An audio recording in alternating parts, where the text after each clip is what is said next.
I would like to open the space up to Xico González, who is an incredible longtime educator, really powerful artist and activist, and has a beautiful offering for us today. And so I hand it over to you. Buenas, buenas tardes. How's everybody doing today? Or buenos días.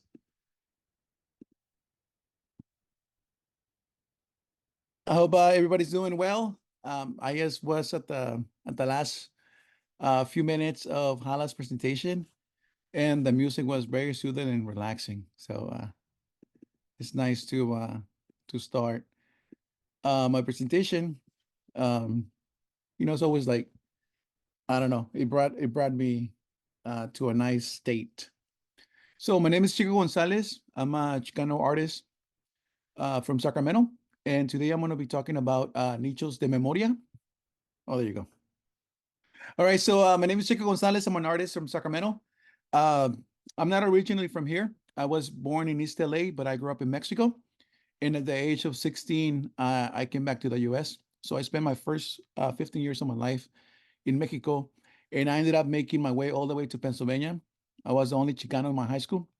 I like to say that I was bringing diversity to the spot. And going from the border, like arid, desert, to the snow, it was a big cultural change. When I got there, it felt they didn't know what to do about me. So they put me in a bunch of ESL classes, English as a second language. And one of the classes that they put me in was graphic arts. And it was like the end of my sophomore year. And I fell in love with graphic arts, and I took graphic arts the next 2 years. And I learned how to do like silk screen printing, photography. And I guess that was like the start of my art career. So I've been an artist since my senior year in high school, back in like 94. And little by little, I have developed my skills. And I bring that into my educator role. Since then, I've been either I was a tutor or I worked for a program. Eventually, I was a professor and at Sac State and at UC Davis. And in 2011, I became a high school teacher. And I've been teaching at the same high school for 14 years or 13 years. The high school is called the Met Sacramento High School. We're part of the Big Picture Network that expands all around the world. I believe Oakland we have a sister city in Oakland called Midwest, and I'm from the Met Sacramento High School. I'm an organizer. I have been an activist and organizer my whole adult life. I come from Mecha, the Chicano Student Movement of Aztlan. And also I had the pleasure and the blessing to work with elders that nurture me throughout my college career and until now. I worked with Ricardo Favela, may he rest in peace.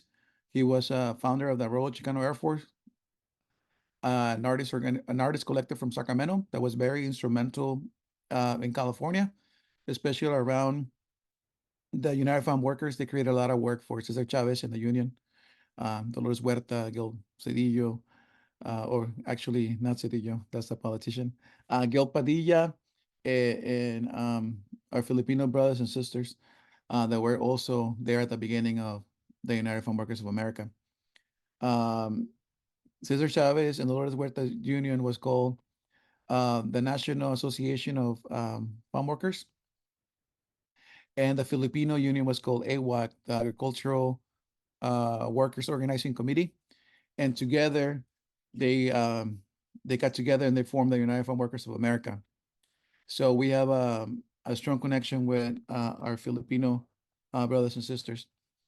And even today, I'm still creating artwork and organizing for social movements throughout the world.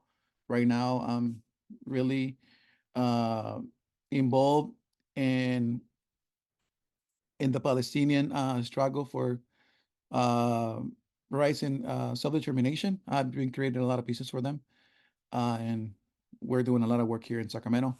For those of you that are from San Francisco, like props, I know that your city council just passed a resolution for a ceasefire. we're trying to do that in our city. And I'm also a poet.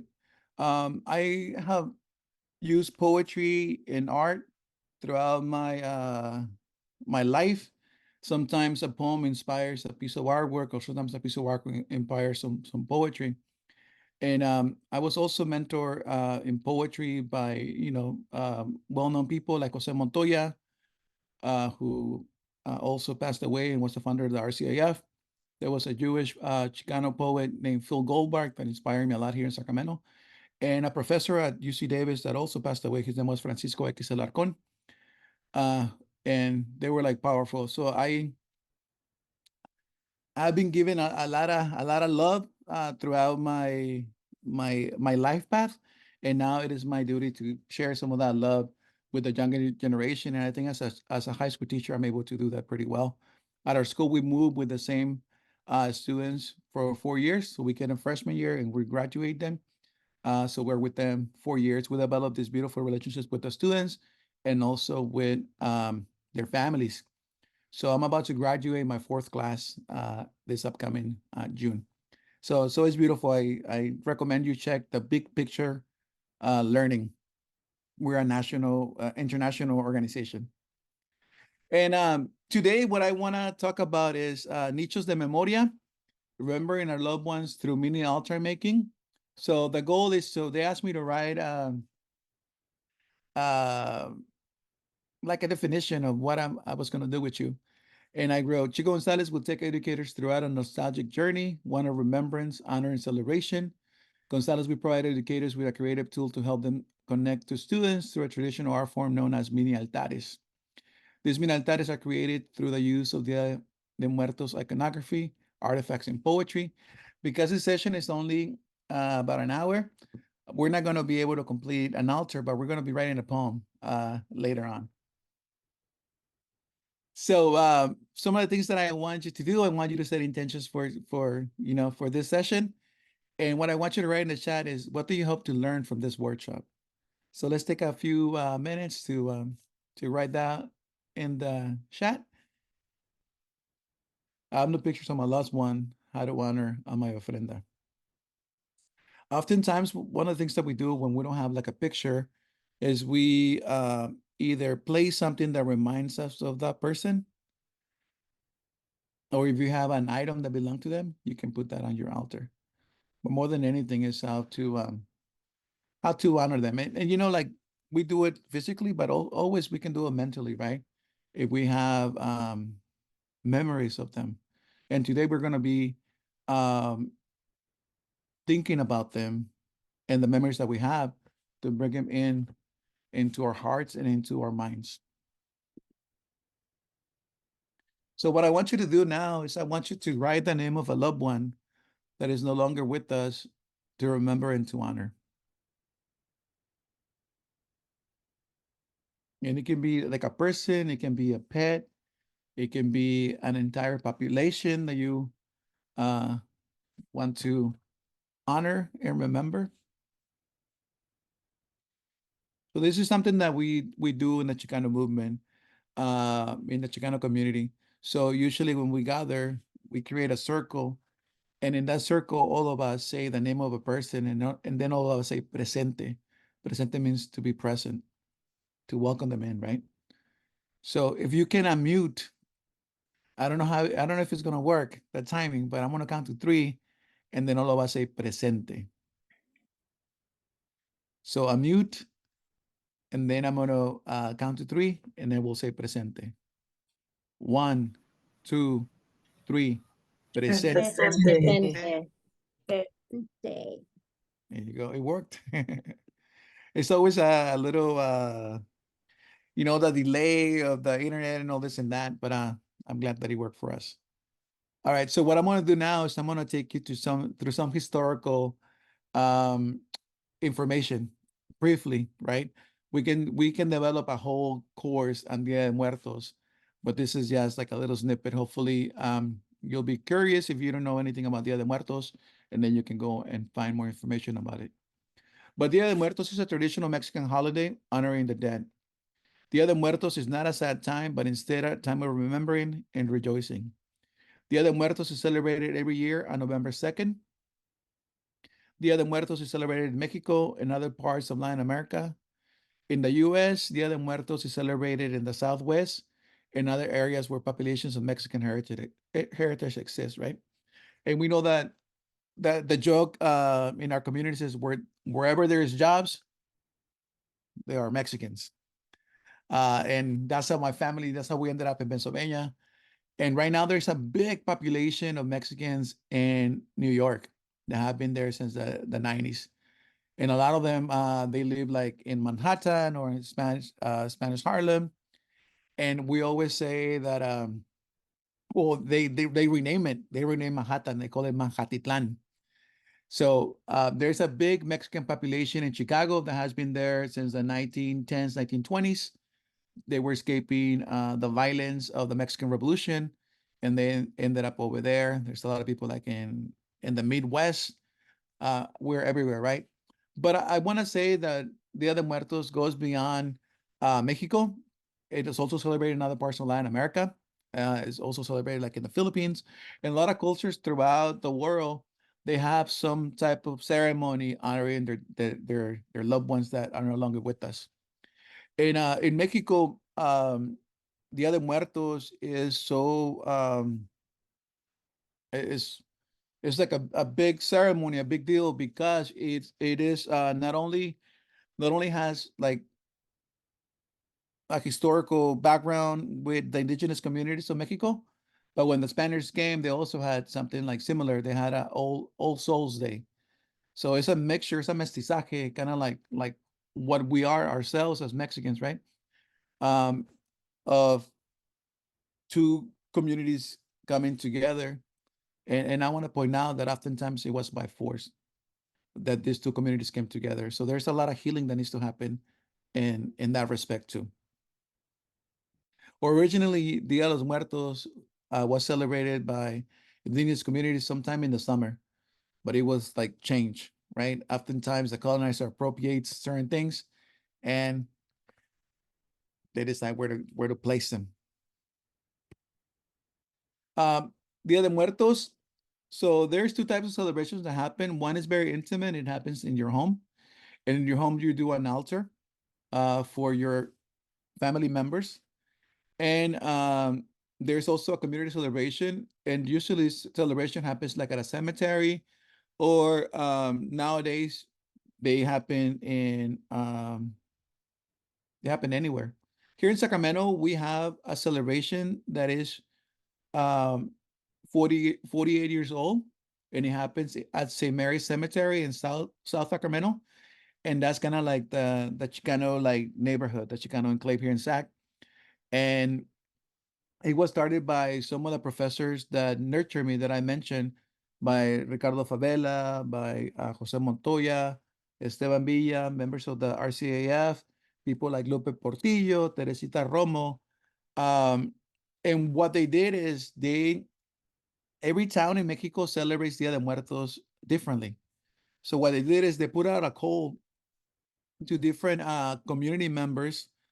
They went on the radio, they went on TV, and they wanted the community to tell them how they celebrated Dia de Muertos in their hometowns. And based on all that feedback, they created their own Dia de Muertos that includes a procession from Hiram Johnson High School to St. Mary's Cemetery. And inside the cemetery, they do a Mexica blessing. They have like a Catholic mass, and they actually march all around the cemetery. And that cemetery is it lends itself to like indigenous practices because there's a section for like the children, there's a section for the elders, and when they go around, they acknowledge the four corners. And so it's a beautiful ceremony. I belong to a collective called Soul Collective here in Sacramento. We're a arts and cultural center, and we have a big ceremony in Old Sacramento. We partner up with the Sacramento History Museum and the Center for Sacramento History and other like partners, and we have a big celebration. We have altares, we have like live music. We have a big danza ceremony, danza mexica, danza azteca ceremony. And we have brought up to 10,000 people like pre-pandemic. And right now we're like building it back up. But there's a lot of celebrations that happen here in Sacramento. There's one called El Panteón de Sacramento, and they do theirs like Friday, Saturday, and Sunday, and they bring a lot of people too.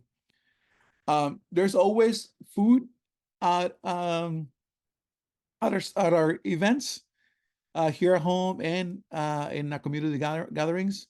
And usually what we do is we cook our loved one's favorite meal. Like let's say, for example, my father loved enchiladas. So we will make enchiladas and place them in the altar. And then we'll share the meal. And at the end, we'll share some pan de muerto, bread of the dead. And music plays a big, an important role in our community. So oftentimes, I remember as a child, we used to go to the cemetery and we used to like clean the tomb, repaint it, and then we'll do like a carne asada there. People bring their grills and stuff like that. I don't know if that can happen here in the U.S. because of like the health departments and all that, but in Mexico, that's legit. You can do that, and we will bring like either banda, conjunto norteño, or a mariachi, and they will sing our loved ones' favorite songs. I want to say that yes, there were some cryings, like we were like crying, but we're also like laughing and remembering, telling stories about our loved ones, right? And I think that's what it's all about. Remembering our loved ones, and in a beautiful way, not in a sad way, but in a way of rejoicing.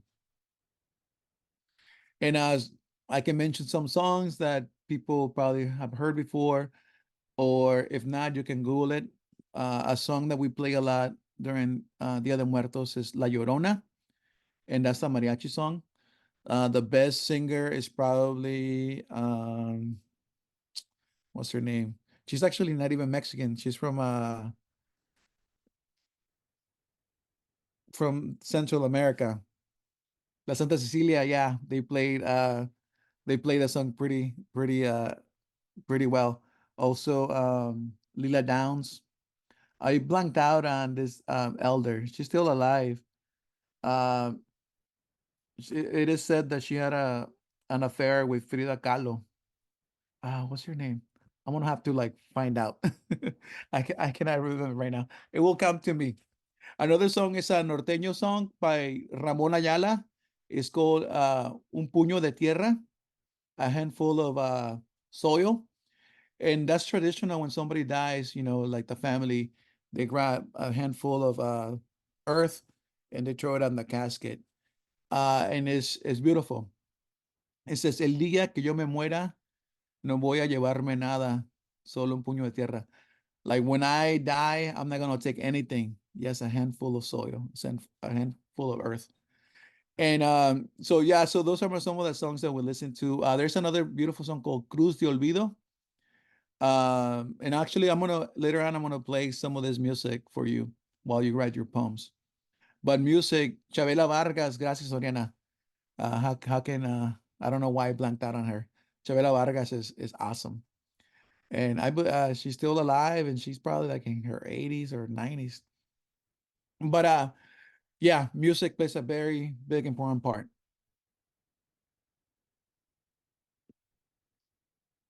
All right, so some of the things that you will find in an altar. So in an altar, you will find photographs, sugar skulls, food and drinks, cempasúchiles, where are marigolds, religious imagery, papel picado, skeletons, pan de muerto, candles, incense, and copal. And I have here a little graphic by Fundación Juan Vergara from Mexico, and it actually has all that. It has like the photographs, some of the religious imagery, pan de muerto that you can get at any panaderia.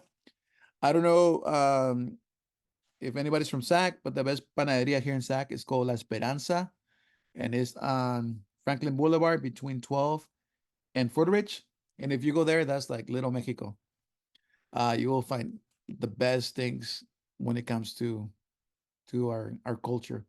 I know I believe the east side of Oakland, that's where our people are at. Tina, she knows about La Esperanza. And they also have the best tamales and the best carnitas. So go check them out. Always support Raza home businesses. Um, So the sugar skulls, we actually make them. We have everything a lot of the stuff that I have here, we create workshops for the community for free. So we have a sugar skulls workshop where we make the sugar skulls, and then we decorate them with icing. We get to put the name of the person like in the forehead area. The mini altares that I'm gonna show you.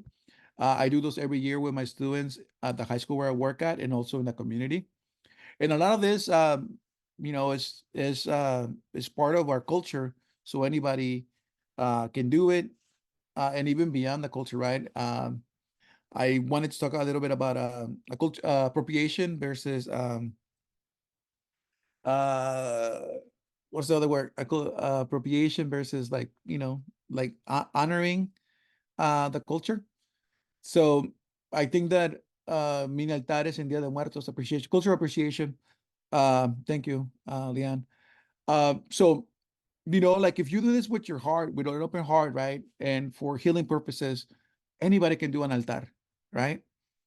Um, I think that I think it's a beautiful thing to honor those that came before you. Because of them, you're here, and you have to keep them alive in your hearts and in your minds, right? And pass that down to your children, if you decide to have children, or like maybe your brothers and sisters have like children, so you can actually talk to them, right? um I remember like talking to Osby, and talked about our great grandmother, Mama Pachita, and we never met her, but like she was like really nice, and my dad will always like tell us stories about her, right? So it's always good to keep the oral tradition going and passing down information from one generation to the next. um so we make sugar schools, and the sugar schools are supposed to attract the children, to bring back the children that your families have lost in in your families in the past. And the scent of the sugar will call them in, right? It's funny, like when we do like the workshops with children, because they start eating the calaveras there at the spot, and they get like super hyper, but it's part of it, you know when we make tamales, like they're all running around. So we decided we make corn husk dolls, so we can keep them entertained while we're making the tamales. So all of this you can do with a very low budget, uh, and it's pretty accessible to everybody. Sherry goes tamales. Yep, we just had like Christmas just passed, so there was like tamale season. So I hope you all got some good tamales from the tamale lady. Or if you made them, even better. Cempasúchil comes from two words. Sempa means death, Xochitl means flower. So it's the flower of the dead. Sempa means death, Xochitl means flower, the flower of the dead. And the scent of the flower also brings your loved ones back to your altar. So one of the things that we do is we we put flowers in a vase, and we also take the petals from the flowers, and we like sprinkle them all around the altar, and the scent is supposed to bring them in.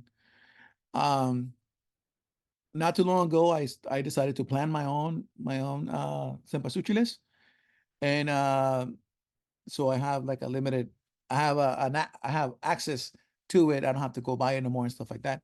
And the cool thing about it is that the first year, they were like jello orangey, and then the second year they're white. And I was like, what? Maybe this is not for reals. But I found that there is a variant of white cempasúchiles, so that's what I put in my altar every year. Religious imagery. Again, we pray like we put crucifixes, santos, and if that's not part of your culture, you don't have to add that. An altar is an altar, and you can add whatever you want. Right now, is like it's our gift to the world. Papel picado, you can see it up there, and those are like paper that has been cut out. It has like scenes of calaveras and stuff like that. You can make that yourself with an Exacto knife. You can, you just get the patterns and you can do it, or you can like purchase it. Nowadays, it's really easy to find like ones that are made out of like plastic, so you can like you reuse it over and over again. In calaveritas, little skeletons, you can like make them or you can actually go and purchase them. Nowadays they have like, like little ones that you can buy and everything is accessible. I suggest you buy from an actual like artisan. That way you know that, it was made with love and the money's going to someone instead of like a big multinational corporation. Candles, you can buy your candles now. It's crazy. You can find them anywhere. Even the dollar store has candles. Target has a bunch of other stuff already too. So that's the part that I'm like, I don't know. It has become super commercial. And back in the day, they didn't really care about our community, and now they want to make money off of our community. So, uh, you know, that's why I say I'd rather buy from local artists. And then we put incense and copal. And copal is a resin. Um, if you ever seen Aztec dancers, that's what they're burning, and it smells beautiful. And that also attracts your loved ones. These are some scenes from or some pictures from the Dia de los Muertos altar that I and my students um, built at the high school. Every year we do it. Mecha, the Chicano student of Aslan, the Chicano student movement of Aslan. I'm their advisor, so I'm keeping that going at the high school level. And by the time they get to college, they can join the Mecha chapters there. But like I mentioned, there's some calaveras right there, Virgen de Guadalupe. Uh, there's marigolds. There's pan dulce and some sugar skulls. We always put sarapes on the bottom, and sarapes are those Mexican blankets, and of course pictures of loved ones. So this is essentially a community altar. So we ask families, we ask the kids to bring pictures of the loved ones that have passed and their place in the altar, and they also bring their pets, pictures of their pets. Are their family members. Um, we had a dog, Aslan.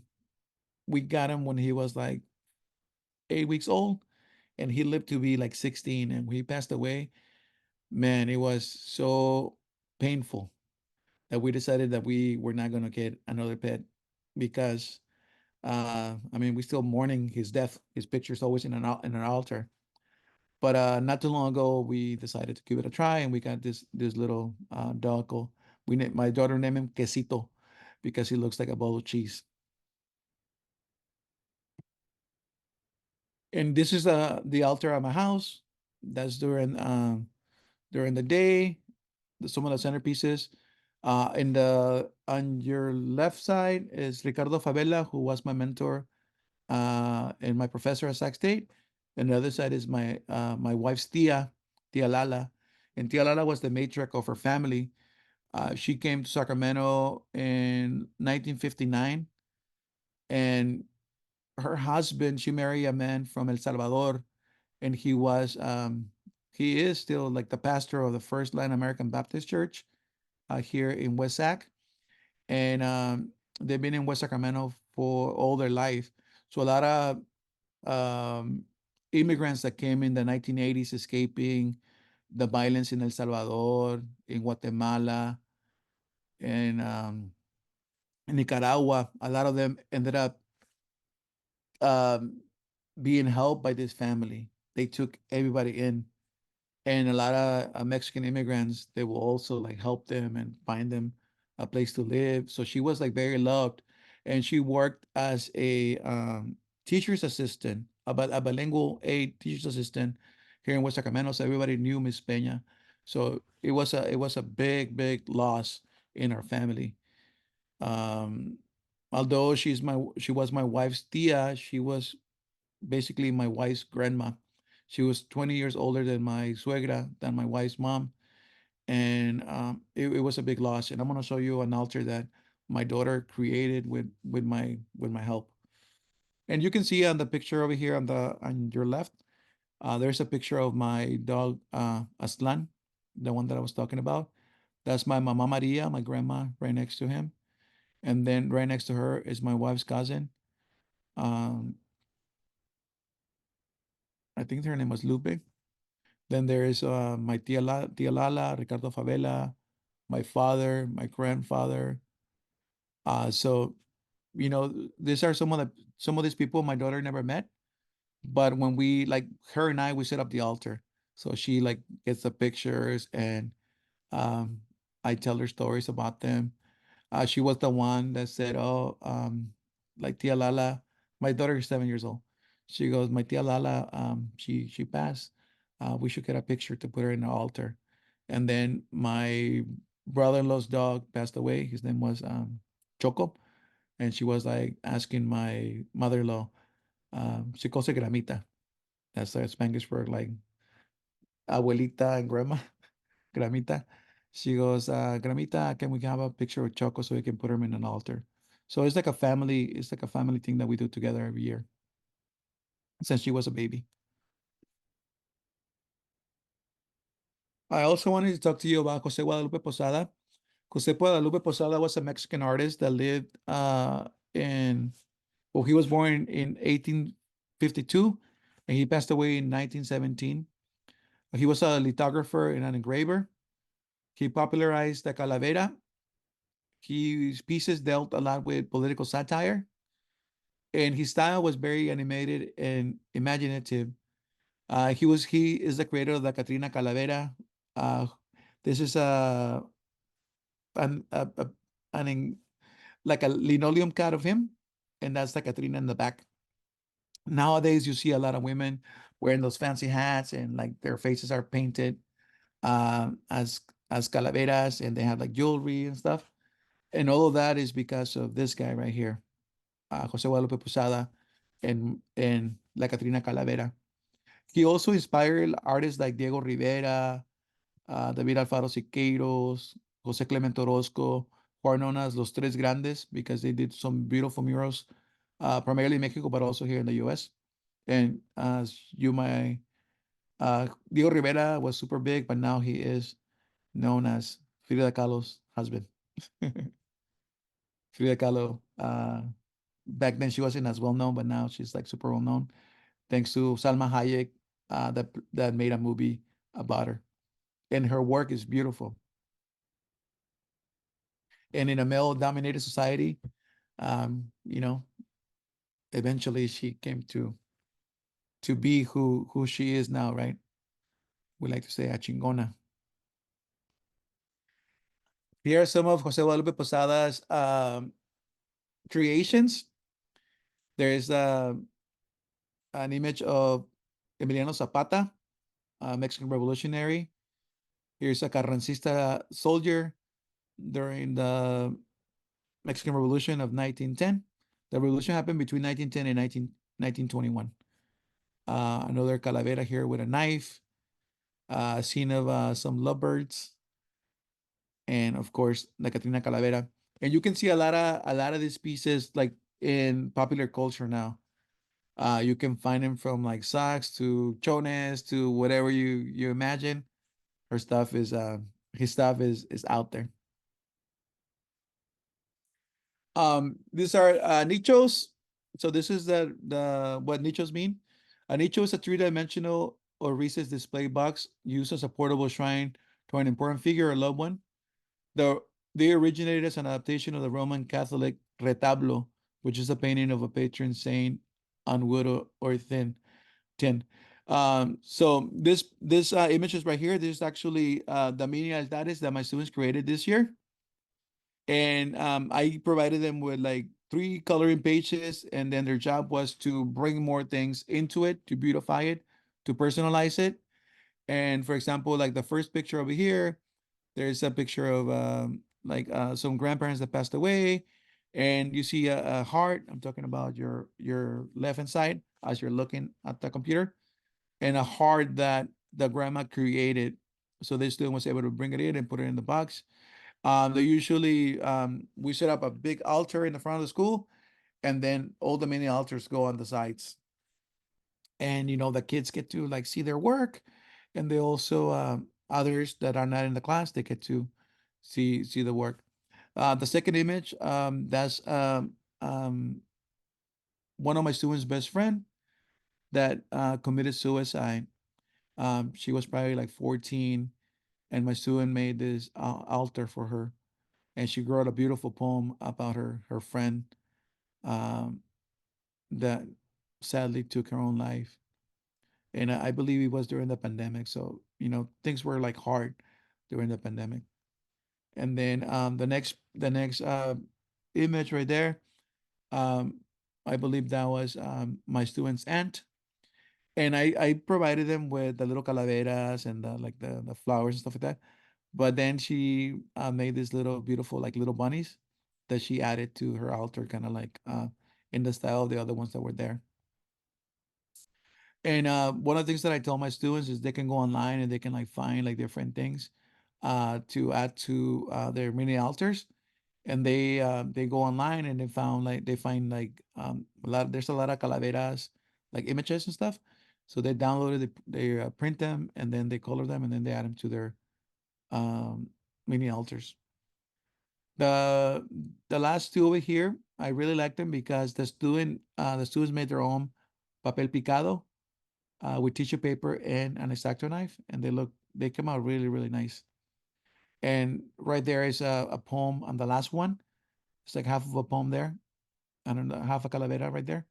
That's where I have them write their poems. And that's one of the pages that I sent you all. So when you write your poem and stuff and you're ready and you're happy with the way it is, you can transfer it there and then color the page and add it to your own box. Up here on top two, you can see like some paper flowers that we made. And I'm gonna send a PowerPoint presentation to you so you can actually make your own flowers. And it's like a step-by-step instructions on how to make them.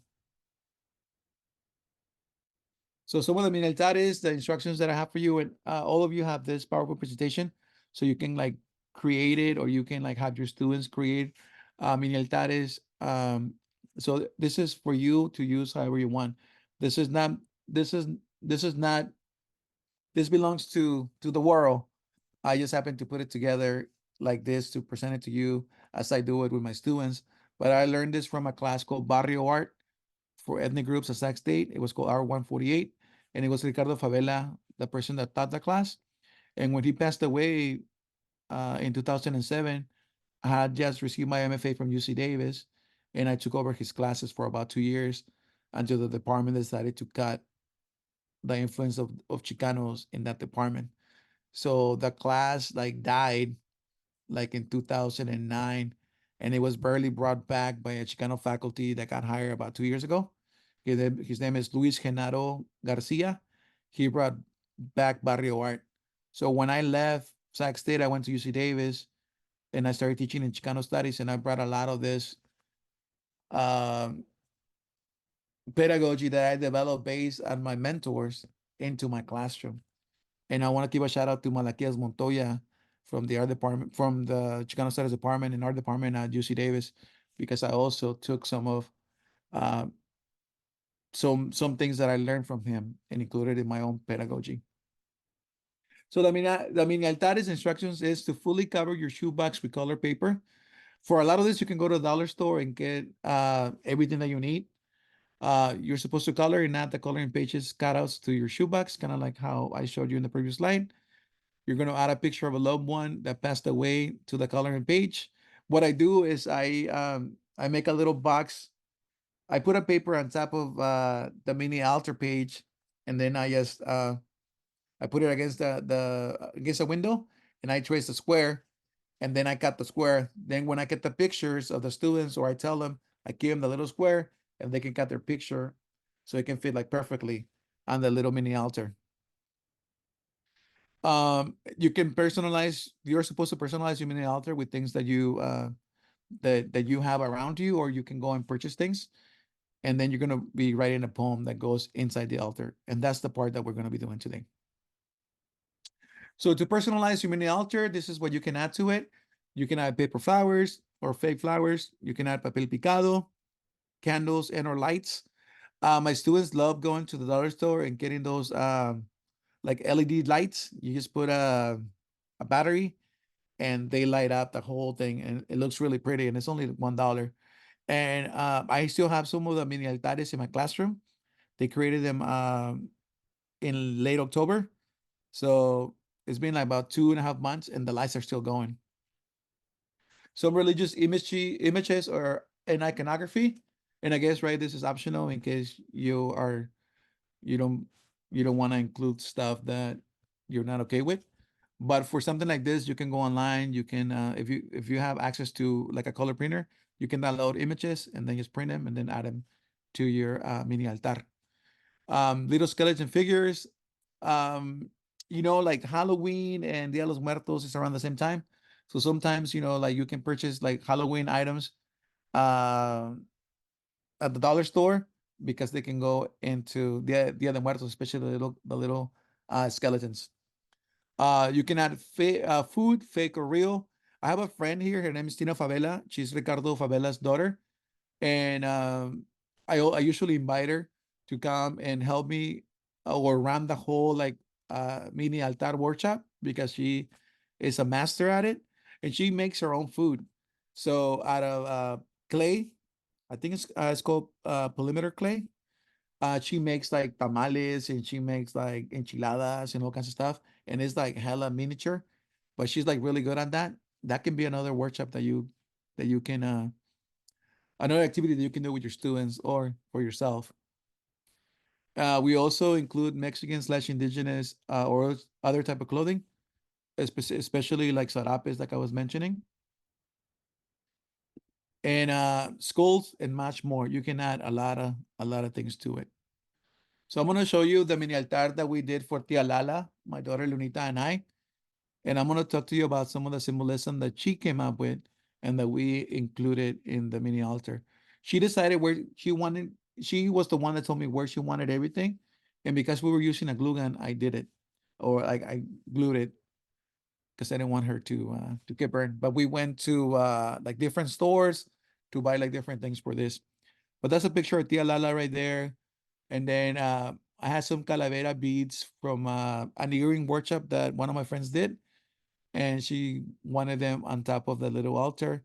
I think this little like shadow box, I think we got it at Target.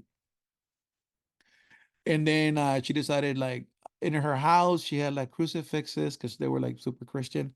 So Lunita decided to put a cross, a crucifix on her wall.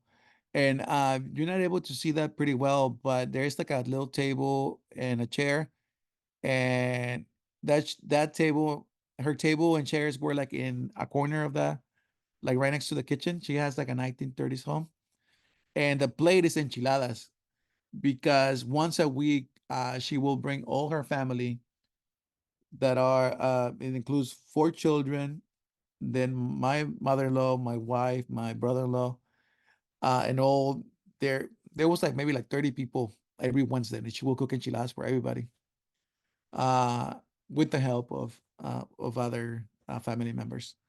But the skeleton and the horse, she will talk about her father and how when she was young, she used to help him. They're from Chihuahua. She used to help him in taking care of the animals and also like planting and harvesting like vegetables. And he had a beautiful horse, and she remembers him as with the horse. So Lunita heard that story, and she decided to buy a calavera riding a horse. And when we ask her why, she goes because that's her father's that's her father and his horse. And she loved music, so she included a mariachi up here. And she loved dogs, so she included dogs. And Tia Lala had a beautiful garden. She still does. They still take care of it. So Lunita decided that she wanted a lot of like flowers and stuff like that. Then we include the papel picado, the little like moon that symbolizes Lunita. And the most beautiful thing I think that touched my heart, and probably I shed some tears. At the bottom right hand corner, there's a bench with some flowers. And she bought that bench because Tia Lala will sit in a bench either with her husband or with my mother-in-law, and like she will like take in the sun. And she was saying that she wanted a bench and that she wanted to put some flowers. And I go like, what do you want those flowers there, Mika? She goes, because Lulu and I, when we go, we always place a flower for her there. And I was like, oh. It was like super touching. All right, so now here's where we're gonna get to do some work.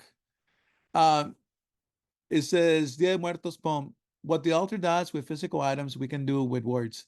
The idea is to create such a strong sense of a person through the details in the poem that they, in a sense, come back. The power of the words, the details of speech, physical description, and thought bring these characters to life in our minds and hearts. So here are your requirements, and you have access to the slide deck, so you can go back and see it. The poem requirements: address your poem to the person that you will pay homage in your mini altar. Write down a smell or scent that you associate with them. Name a food or drink or taste of something they love to eat or drink. Write down a sound you associate with them. This can be music or the sound of them hammering or sweeping or shopping in the kitchen, a whistle, a laugh, a cough, anything. Remember a favorite article of clothing, a sweater, a pair of shoes they always wore. Write this down. Was there a favorite saying they had, something you associate with them, a nickname, a way of teasing? How will they greet you? What would you say to them if they came back? What might they say to you? What activity might you do together? Who else, if anyone, will join you?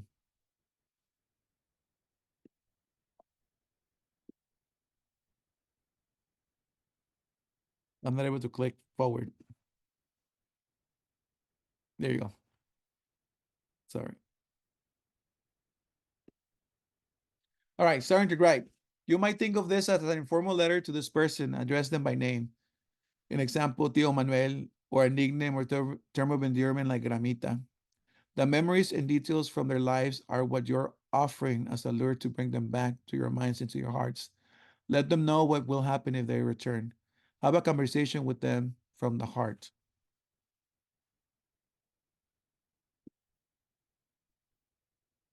So here's a sample poem that I did at Tia Lala based on the altar that my daughter and I built.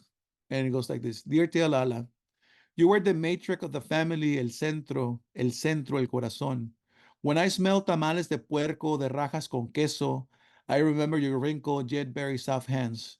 You pour love into masa resting in a cornhouse bed, waiting to become culinary presence to be open at any time of the day. You were the matriarch of the family, el centro, el corazón. The sound of your contagious laughter resonates in your now silent home. It was recorded throughout the decades in your casita's walls. The kitchen, the living room, the garage, and the garden surely miss your presence just like we all do. You were the matriarch of the family, el centro, el corazón. Siempre muy elegante, dressed in your Sunday best at church and at home. The congregation congregated around you, and together you all worshiped the Lord. You did this every Sunday for over 60 years. I am sure the church misses your rezos y cantos just as the pews and the congregation do. You were the matriarch of the family, el centro, el corazón. I miss your welcoming smile and your warm hugs. I miss your acento chihuahuense pronunciando la che. If you were here, everyone will gather around you. We will tell you how much you mean to us and give you all our warmth and love. You were the matriarch of the family, el centro, el corazón. Tia Lala, presente. Such a beautiful lady and welcoming. I knew her for 23 years. I have been with my wife for 23 years. And I'm from Sonora, from Northern Mexico, so we had that in common. And we always spoke in Spanish, and she was such a beautiful soul. All right, so here's your poetry writing. Your poetry assignment. You have 15 minutes to write your poems. While you write your poems, enjoy these beautiful songs by those beautiful women from Mexico's golden age, from the 1950s and 60s. Once you finished writing your poems, upload them to the Google Slide presentation found in the chat. So they're gonna drop it there. So what we're gonna do is we're gonna write. I'm gonna play some rolas, and we'll do it like that. Sound good?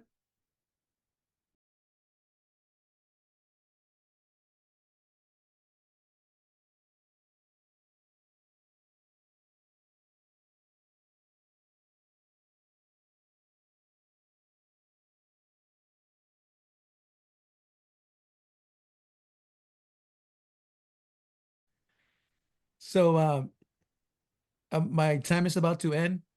But I just want to let you know that Dia de Muertos is for everyone. You have your poems. Maybe those poems can inspire you to create your mini altar. And if you do, please share it with the folks from that put the conference together. Um, with Oriana, Leora, and Nikki. That way, all of you guys can see it. Maybe we can put a picture before your actual poem. It takes time, but it's beautiful. It's beautiful to to get in there and create something that is everlasting, something that you can keep. You can create one now for someone. Maybe next year you can create it for someone else. Dia de Muertos is every day. Every day we have to pay homage and tribute, and live our lives according to what ancestors dreamt for us. So just keep on doing, keep on honoring them, and keep on living for them and for you and for those that are coming behind you. Thank you so much for providing me the space to do this workshop, and muchas gracias. Thank you so much, Chico. I'm just really, really moved by the way you walk with your ancestors. It is